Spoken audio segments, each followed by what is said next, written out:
sais pas si vous vous rendez compte du titre, les gars, mais ce titre est 100% vrai et c'est très perturbant. Vous l'avez vu au titre, mais je me suis rendu compte que j'avais honte, ou du moins, je ne voulais pas dire que je faisais du trading, que je travaillais sur les marchés financiers, pour plusieurs raisons. Et je me suis rendu compte aussi que j'en parlais de manière assez ouverte quand j'étais avec des personnes qui étaient dans cette vision, qui avaient la même vision que moi. Mais dès lors que j'étais dans des cercles sociaux lambda, habituels, à la fac, peu importe, quand les gens me demandaient qu'est-ce que tu faisais de ta vie, je leur répondais systématiquement, et je leur réponds encore à l'heure actuelle, je suis en études. Ils me disent tu fais quoi? Je leur dis je fais de l'économie. Ce qui est partiellement vrai. En soi, je suis en économie, même si je n'étudie pas l'économie, je n'approfondis pas l'économie à 100%, je n'ai pas d'objectif scolaire, je ne cherche pas à atteindre un certain diplôme, je reste pour un certain intérêt peut-être. Mais je me suis rendu compte que, en fait, dire que je faisais du trading, c'est quelque chose qui est devenu tellement, mais malheureusement, le trading en soi, tellement mal vu. Et je pense que dans cette vidéo, je vais vous expliquer un petit peu, enfin, je vais vous expliquer. Je vais vous parler de pourquoi j'ai autant de mal à expliquer aux gens qu'est-ce que je fais clairement, enfin, qu'est-ce que je fais, quel est mon objectif professionnel, ok, parce que ça reste un métier. Et pourquoi c'est aussi mal vu maintenant le trading. On va commencer par pourquoi c'est aussi mal vu. Et je pense que déjà il y a plusieurs réponses à ça. C'est-à-dire qu'il y a la première réponse qui va être le contexte géographique, le lieu où vous êtes. Comme je vous l'ai expliqué juste avant, il y a certains lieux, certaines périodes, quand je suis avec un certain cercle, où je n'ai aucune difficulté à dire que je fais personnellement du trading. Mais je prends un exemple tout simple, quand par exemple quand je suis avec des personnes voilà, qui sont sur mon Instagram ou quoi, la plupart le savent. La plupart des personnes qui sont sur mon Insta ou sur mon YouTube, bah, si vous êtes là, c'est que vous savez que je fais du trading, que je veux devenir trader, c'est mon objectif.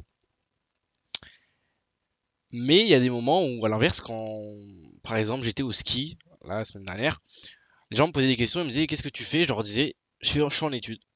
Alors que je pourrais leur dire que je travaille sur les marchés financiers, je spécule sur les marchés financiers, mais non, j'arrivais pas à le dire. Et j'ai pris un certain recul et je me suis dit, mais pourquoi c'est comme ça? Normalement, quand tu as un métier, un objectif, un goal, parce qu'en soi, c'est mon goal, c'est ma target, c'est ce que je vise sur les 5 prochaines années, même les 10, même les 15, peu importe, c'est ce que je vise à l'heure actuelle. Mon objectif le plus profond que j'ai professionnellement parlant et financièrement parlant aussi, c'est de devenir trader. Si demain vous me mettez un métier qui gagne même 15-20 000 euros, les gens vont me prendre pour un fou.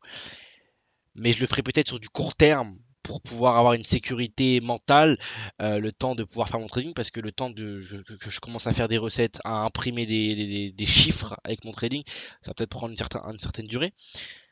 Mais mon objectif à l'heure actuelle, c'est juste ça. Il n'y a que ça qui. Je suis complètement obnubilé par ça, mais ça, j'en referai une autre vidéo. Je suis complètement obnubilé par ça. Vraiment, tout le temps, je pense que ça. Donc en soi, je pense que c'est une bonne chose. Mais bref, c'est pas le sujet de la vidéo. Le sujet de la vidéo, il est vraiment assez mystérieux, je pense, assez mystique. Parce que comme je vous l'ai dit, quand vous avez un objectif ambitieux, d'accord, je parle pas de devenir caissier, même si je respecte tous les caissiers, ou de devenir, peu importe, il n'y a pas de sous-métier, hein, je le dis, il n'y a pas de sous-métier, mais voilà, un métier accessible à la plupart des personnes, au commun des mortels, disons-le.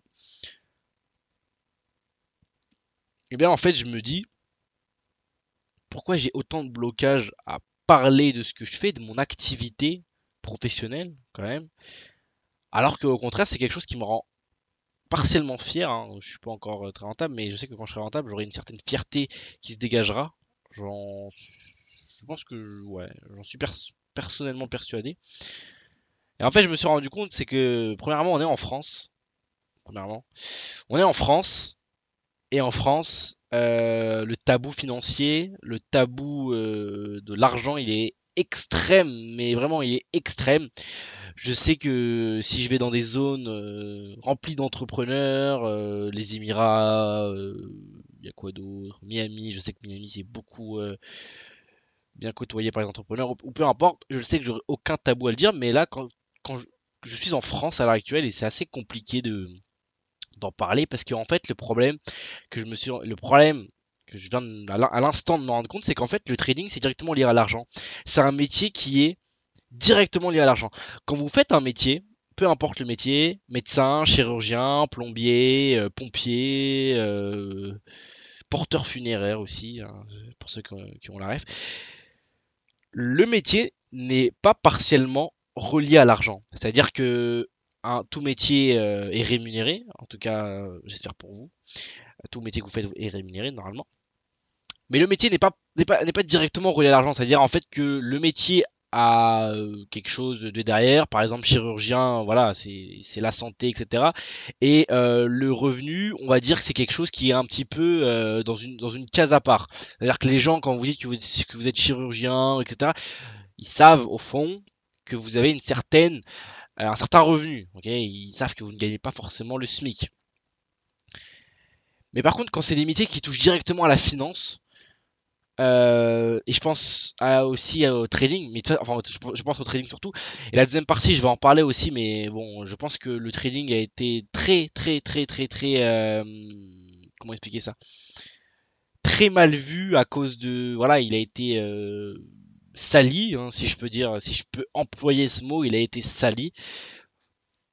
Ce qui fait que donc c'est aussi compliqué de expliquer qu'est-ce que je fais réellement. Alors à chaque fois j'essaie de dévier. Les gens me disent tu fais de quoi? Qu'est-ce que tu fais réellement? Je leur dis je suis en études d'économie. Des fois s'ils veulent creuser un peu plus, je leur dis qu'est-ce que tu veux faire? S'ils me demandent qu'est-ce que tu veux faire plus tard, je leur dis j'ai envie de travailler dans la finance. Après on me dit quel type de finance? La finance des marchés. Et là quand on commence à parler de la finance des marchés, directement c'est relié avec les marchés financiers.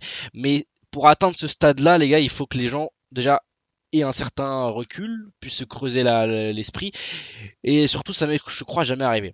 Quand je parle vraiment de ce que je fais du trading, ça veut dire que la personne en face fait du trading aussi, ou alors elle est de près ou de loin dans cet écosystème-là. Donc elle connaît, même si pas forcément elle pratique, mais elle connaît.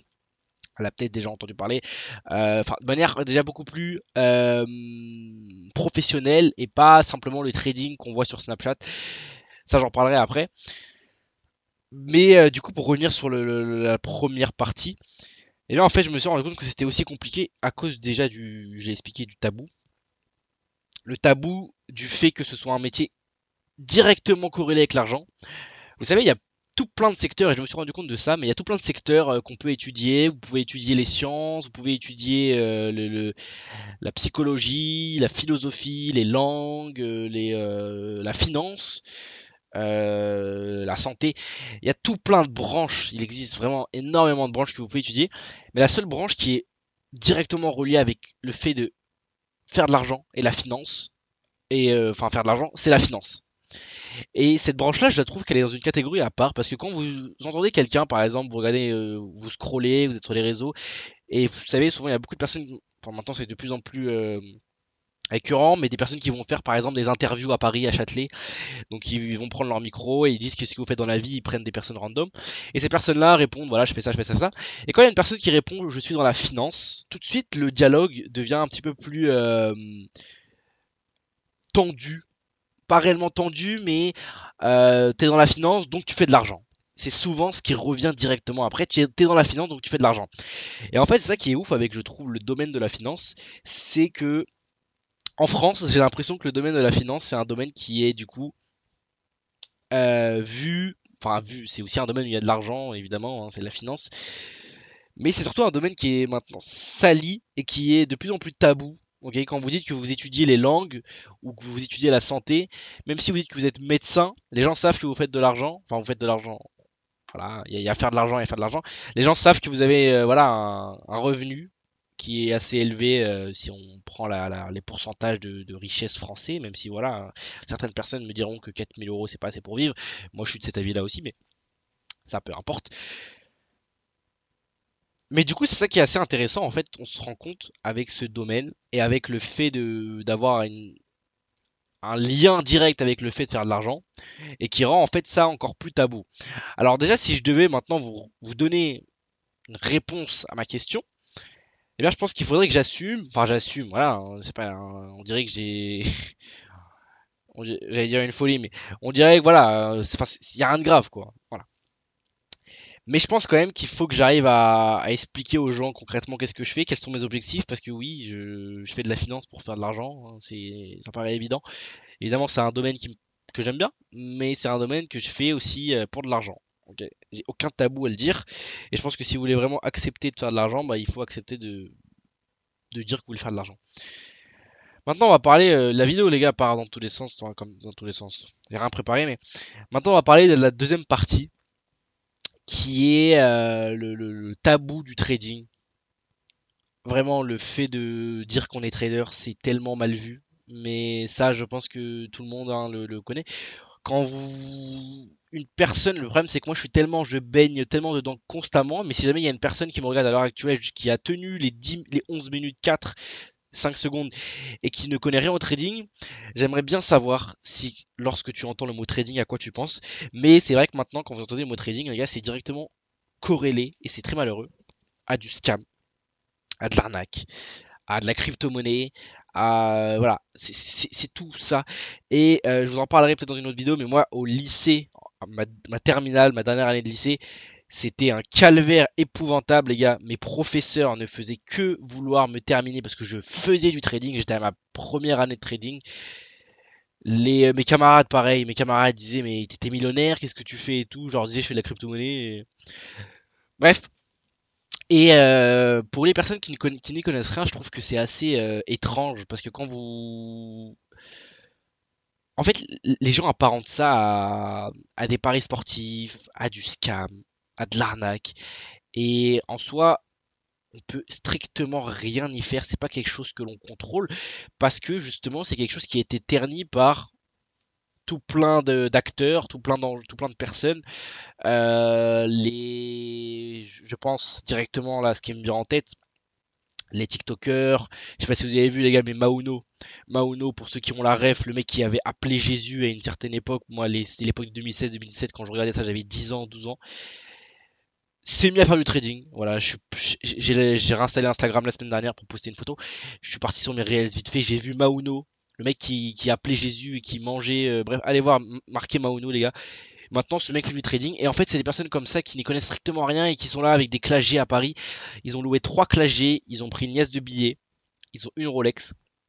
Ils vous parlent de trading. Et dans les commentaires, vous avez des centaines de personnes qui vous disent ouais, c'est stylé, nanana, trading, t'es un trader et tout. Et en vrai, c'est, je pense, la partie très ingrate du métier de trader, c'est que vous êtes affilié, vous baignez dans ça, les gars, constamment, vous baignez dans le côté scam. D'accord, le côté, j'en parlerai peut-être dans une vidéo aussi, mais les influenceurs qui se proclament traders. Et en soi, qu'est-ce qu'on peut y faire, honnêtement? C'est comme, je vais vous prendre un exemple tout simple, mais les personnes qui s'expatrient à Dubaï. Je prends Dubaï parce que c'est l'expatriation la plus connue, hein, les gars. Quand on parle de voilà, entrepreneuriat, tout le monde pense à Dubaï. Mais quand vous êtes à Dubaï, vous êtes pas filtré également. C'est-à-dire qu'il peut y avoir il peut y avoir, je connais des traders excellents sur Dubaï qui sont mêlés à des traders de TikTok qui font, voilà, qui utilisent l'image du trading pour pouvoir se rémunérer à travers plein d'autres ressources financières, hein, l'affiliation en B-Book, bref, tout un tas de choses qui sont pas très saines et qui, pour la plupart, ternissent l'image du trading, augmentent leur compte en banque, diminuent l'argent des personnes qui prennent les services. Mais bon, ça après, c'est une autre catégorie, les personnes qui achètent des services comme ça. Mais quand vous êtes à Dubaï, en fait, vous n'êtes pas filtré. Et c'est ça que je trouve assez dommage. Parce qu'à Dubaï, il y a de tout. À Dubaï, il y a des mecs en cagoule qui vous font des lives TikTok et qui vous parlent du CAC 40. Il y a des mecs qui sont potentiellement des vrais traders qui sont aussi en live TikTok et qui vous parlent du dollar. peu importe, qui vous font des vrais cours de fondamentaux, des vrais cours vraiment appuyés. Il y a des autres mecs qui sont je pense à Kylian, voilà, avec son penthouse. Et en fait, c'est ça qui est assez triste, c'est qu'il n'y a aucun filtre là-bas. Il n'y a aucun filtre. Donc si vous êtes la personne qui est toujours droit dans ses bottes, on va dire, et qui est vraiment le trader dans la discipline rigoureux et qui a vraiment escaladé une montagne pour arriver là où il en est, eh bien vous allez quand même être affilié au trader qui vous montre une Rolex, un Clash G, et qui vous parle du trading qui va être une opportunité qui va changer vos vies. Et c'est la contrepartie la plus ingrate du trading, je trouve, à l'heure actuelle. Le fait que littéralement, vous êtes affilié avec ces personnes-là, et moi, j'en ai payé les pots cassés, même si voilà, je suis même pas encore trader accompli, mais moi, je parlais avec mes potes, ils me disaient qu'est-ce que tu faisais, je leur dis je fais du trading, ils m'ont dit ah oui, trading, j'ai vu Tom sur Snap en faire et tout, tu fais ça toi aussi, t'es sur Snapchat, tu fais non, non, non.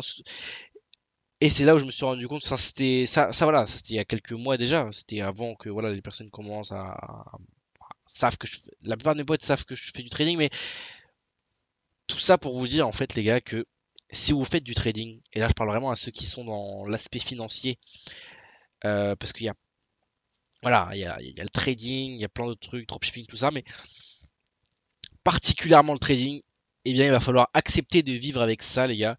Notre image sera ternie pour les personnes qui n'iront pas creuser pour savoir la réalité, parce qu'il y a des personnes qui vont simplement euh, se laisser au niveau de la forme et ils vont pas aller voir le fond en fait.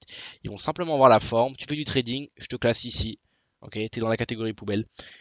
Et c'est triste, en soi c'est triste. Donc voilà, j'avais un petit peu envie de m'exprimer par rapport à ça, les gars. J'espère que ça vous a plu cette vidéo.